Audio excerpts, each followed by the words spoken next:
Hey folks, welcome. This week we're going to be making a chili paste or Sambal Oelek from scratch. Now, sometimes you can find this in your local grocery store, but sometimes you can't, or maybe you just like taking pride in saying that you made it on your own. So let's take a closer look. When you take a look at traditional chili pastes, you have chili, salt, vinegar. That's it. You smush it up, you're done. Now, the stuff that you buy at the store will have some preservatives in it, and it was also made a couple months ago. So there's going to be a little bit of difference as you go through, and we'll talk about that a little later on. Now, you could simply mash all the ingredients together and call it a day, but the flavor that you're going to get compared to the store-bought stuff is going to be very, very bright, and it won't carry some of that flavor complexity that you might be used to with retail. So today we're going to take a couple extra steps, and I'll show you the techniques that I use when I want to have a little bit more complexity in my chili paste. First thing you'll notice is that we're going to be using garlic today. Garlic's not traditionally used in chili paste, but remember what show you're watching. So the first step is to lop the tops off your peppers. There's better sources of fiber out there for you. Don't forget to wash your hands thoroughly or wear gloves. Next, we'll smush our garlic. We don't need to mince it for this procedure. Crushed is fine. Dump your peppers into a hot pan. We're going for a char without fully cooking, so medium-high heat and only flip them once. Then, give your garlic the same treatment. Throw everything into your grinding apparatus of choice, and add your salt and your vinegar, and then rip it down until it's smooth.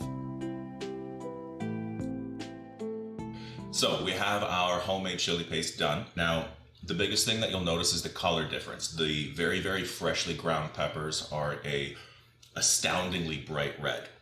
The biggest difference in why this red is darker is simply because it's so old. I have no idea how long ago this was made. Now, there's nothing wrong with that. The flavor's still okay.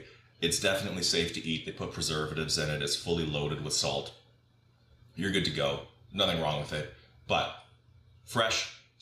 It was fresh when it was ground, whenever it was ground. But the most important part, how do they taste? So, if we take a bite of the store-bought chili paste,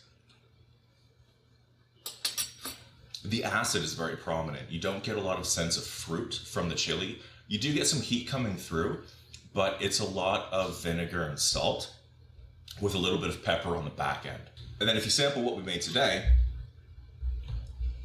you still taste the acid, you still taste the salt, but the fruit is a lot more prominent and the heat is a lot more intense. However, if you want to integrate this into your cooking, I think it has complex enough flavor, and I think it has the right profile to substitute for anything store-bought. Maybe just don't eat spoonfuls of it at a time.